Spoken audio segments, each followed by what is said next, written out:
Hey guys, it's Divest. I wanted to summarize why a YouTuber is a dumbass without dragging it out for ad space like a normal YouTuber would. Since I'm not a YouTube attention parasite who needs Google's carnival peanuts to justify spending my time making videos, let's get into it. So I watched a few videos from this YouTuber Sabine Hossenfelder maybe a year or so ago. I already didn't like her content since it was mostly her repeating text from web articles and research papers that I could read faster than she could speak. So I was a little confused as to why she had so many subscribers. Then I learned later it was because she is a prominent squealer for the anti-intellectual community as a former researcher who made clickbait videos, whining about science being a useless waste of money. So Sabine does a good job of explaining her villain origin in one of her videos. She has an axe to grind against the scientific community because she blames them for her lack of success in the field. But I mean, it's painfully obvious from the start that she had or has a husband.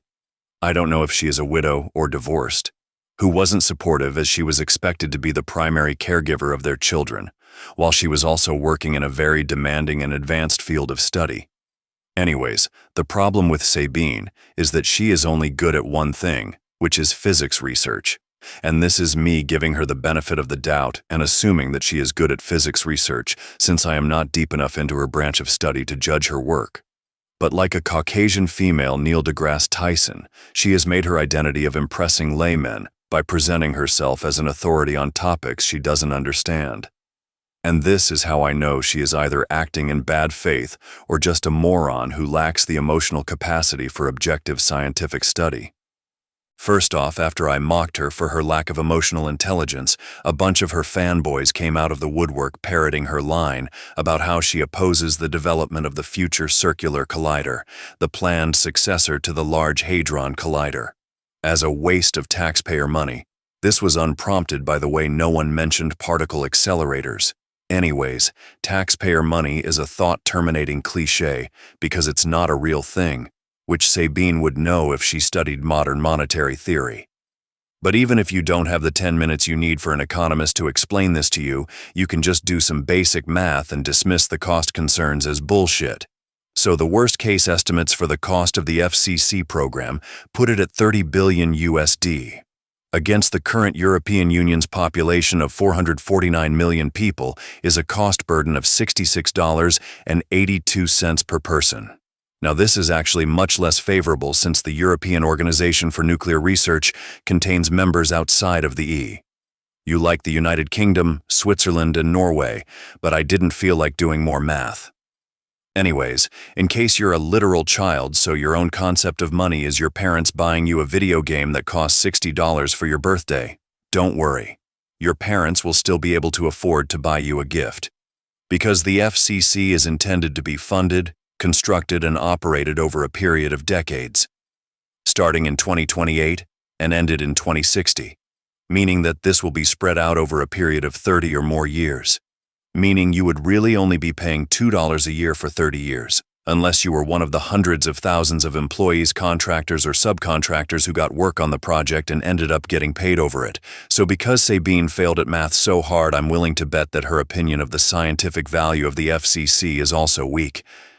Apparently she is cited on the Wikipedia article in English under criticisms too, which is hilariously pathetic. They even bother to list out everything she is, which isn't an economist. So it's more like a famous person has an ignorant opinion that we consider worth noting. Even if the FCC has no scientific value at all, the negligible cost burden of the project would have me endorsing it as a testament to European ingenuity and wealth, in the same tradition as Stonehenge, the Parthenon, St. Peter's Cathedral, and the Palace of Versailles. What better way to get closer to God than to peel back the veil on how He made the universe? Especially when it's nothing compared to the amount of money we waste giving tax breaks to rich people who spend it on yachts and private jets. Next, she made a video where she said degrowthers are the enemies of humanity. This is a straw man of degrowthers based on her inability to read past the fucking name. She is literally as easily manipulated as the guy who attempted to assassinate Salman Rushdie over a book he never read because it had Satan in the title. The actual degrowth movement is one that emphasizes sustainable economic development over GDP growth, which if you are part of the 99% of human beings on the planet, this would directly benefit you. Since GDP per capita has increased exponentially at a breakneck pace for decades, while people in advanced economies have felt their quality of life stagnate or decline despite all of this newfound wealth. The idea of needing to reduce the number of people and make people suffer in order to preserve civilization is a distinctly right-wing policy. And what would a moron be without hypocrisy to boot?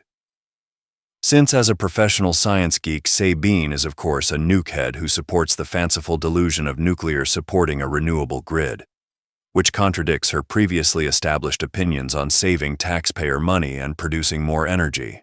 Since supporting new or existing nuclear power is a boondoggle that requires public funding to exist and corresponding to reduced energy consumption by driving the cost of energy up so high that it induces deindustrialization. But I mean, she isn't even smart enough to do the math. It would cost $2 trillion a year for the European Union to support the electrical grid with nuclear as dispatchable energy if we replaced our current fossil fuel demand with clean electricity sources. That's just for nuclear, not including renewables and storage. Using renewable energy without nuclear would cost less than a fourth of that. I also read that she made a foreword for some right-wing book rambling about how wokeism and DEI is the biggest threat to intellectual freedom on the planet, while authoritarian governments around the world crack down on students and institutions of learning and research, including in the country that beat the Nazi out of her ancestors' collective asses twice in less than 30 years, and gave her the opportunity to study and work in physics as a DEI hire, instead of being relegated to cooking children in church, and make a career out of voicing her shitty, ignorant opinions and displeasure with the government's policy online. That's being generous and assuming that she isn't trying to shepherd the bleeding idiots who watch her into mindlessly opposing their own interests because she is serving as an agent for the type of parasites who have siphoned off the last few decades of human productivity. Either she is a moron and her fans are morons for liking her, or she is immoral and she knows her fans are stupid enough to be swayed by her mindlessly bleeding off the party line.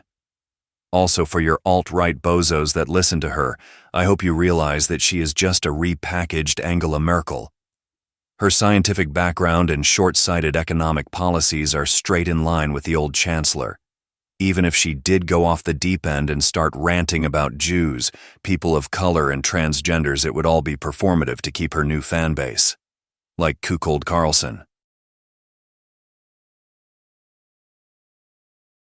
Thanks for listening. Let me know if you learned anything or if you want to white knight for the emotionally disturbed granny with too much internet access so I can entertain myself by crushing you. Until next time, this has been Divest the A10.